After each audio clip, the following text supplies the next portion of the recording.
Now joining me here in Washington is Arslan Iftikhar. He is senior editor for the Islamic Monthly magazine, and he is also the founder of TheMuslimGuy.com. And joining us from Paris is Frank Romano. He's the professor at the University of Paris. And also with us from New York is Lauren Anderson. She is an international security and crisis management expert, and she is a former FBI investigator and criminal investigations expert with extensive experience in Europe, the Middle East, and Africa. Welcome all to the show. Let's stay in Paris with you, Frank Romano. Kate set the scene there. Hollande, the president, said they're at war.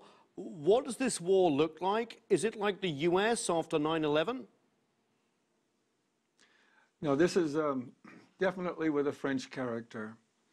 I think the French haven't quite got over the January attack, Charlie Hebdo, so they're kind of reeling, to follow along with Kate said. But the French character, if you look, and I was there at the Belle Epoque, one of the cafes, only stone's throw from Place de la République, lighting a candle in solidarity with those that have... Well, the situation is the French have signs up saying, okay, this is the extremism. And many Muslims in France are saying, these are imposter Muslims. And so what I see is, yes, it's sad, and there's a frenzy, as we were driven by that false alarm from the Place de la République as well.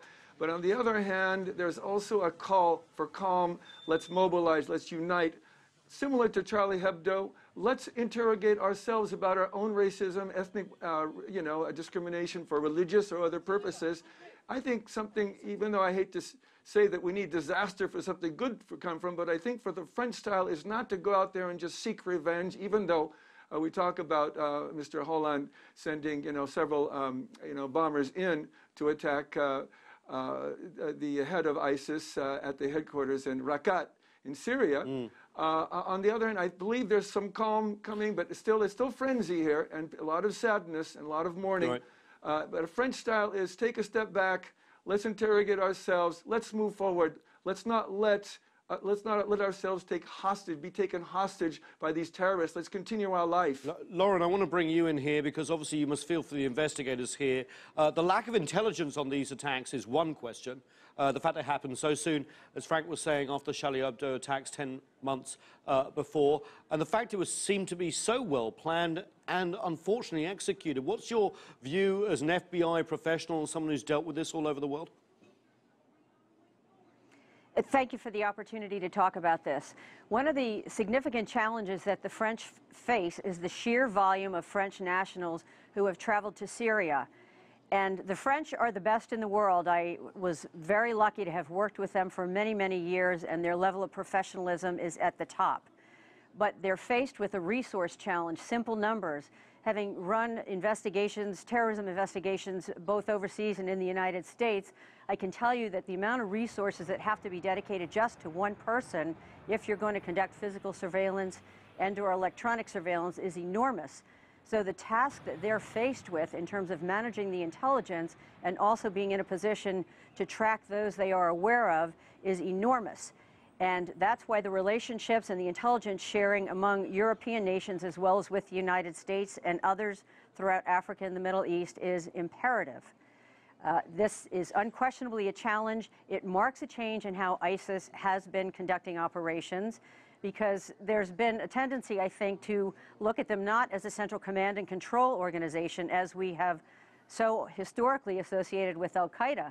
But they have the resources. They have tremendous resources. Financially, they are far more equipped from that standpoint than any terrorist organization that we've ever dealt with. And I think that the funding, along with the ability to have so many people at their beck and call to do this, is a real challenge. With respect to the explosives that were... I'm sorry, go ahead. Lauren, I just want to bring in Arslan Iftikhar here because you said, obviously, a direct threat.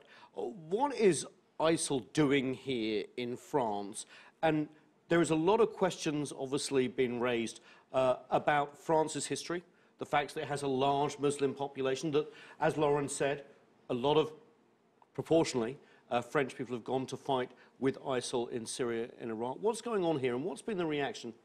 Well, Nathan, something that ISIS has written a lot about is the quote-unquote gray zone.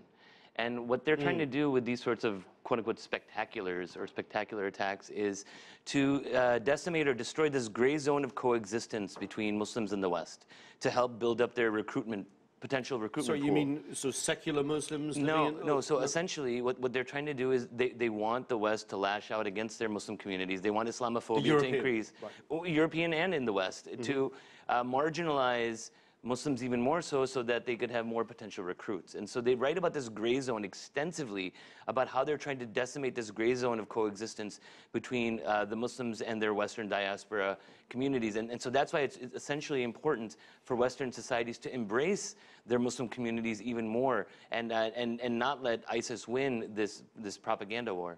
So you're saying they want the French to crack down on their own Muslim population. Correct. Isn't that just a natural reaction, perhaps like we saw here in 9/11? Lauren Anderson, how do you have law enforcement that goes after the bad guys but also make sure that society stays intact? Arslan's points are very well taken, and that's one of the challenges we faced here after 9/11.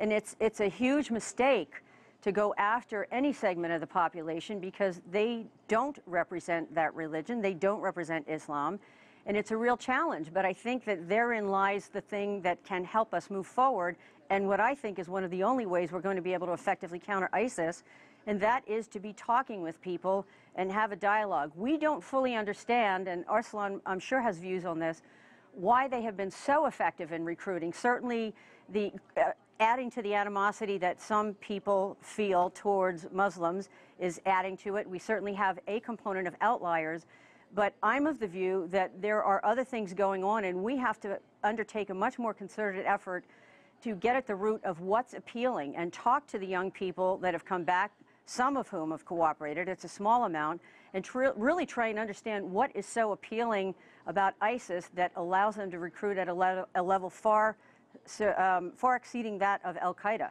I think we can widen that out a little later on, but I just want to speak to Frank about how the French people are reacting to President Hollande's speech in front of both houses of the legislature. They sung the Marseillaise. It was very rousing, but there was a couple of points in there about potentially stripping dual citizens of their French citizenship if they're involved in terrorism, beefing up the security services, 5,000 more police, more people in the Justice Department, and also what we've seen in the skies above Raqqa. How is that being received by the French population, obviously traumatized over the last couple of days, and the death toll still mounting? Clearly, beefing up the security is a matter that's been already addressed tonight. Since Charlie Hebdo, people are thinking, well, we were well warned that this could happen again. And it is a question of numbers, and it is a special situation, not just with the French. They're really on top of things, but we have to realize that the Schengen plan, which the French still agree with, this is the border control. This is the 26 countries in Europe without border controls. That is the hallmark of the European Union, right? Except with England. Except with England, so they can come in through another country, as they have through Belgium, go back and forth. If the Belgians are not, and that's been a criticism, they haven't been stringent enough. Of course, they have their own issues there that I'm not criticizing. But then to get to the other part of his speech, doing away with dual citizenship and so forth, I think most French people, even though they're in a frenzy right now, they're trying not to let themselves go into a revenge mode where it will be clearly, of course, that will fan the sails of the FN, the reactionary on the right here, that are saying we should get rid of some of these Islamists. We had a backlash, a protest over the weekend about that. The French are saying, let's not go crazy on this. And Mr. Hollande, President Hollande, might have lost a bit of credibility there, going too far, because this is the land of liberty, equality.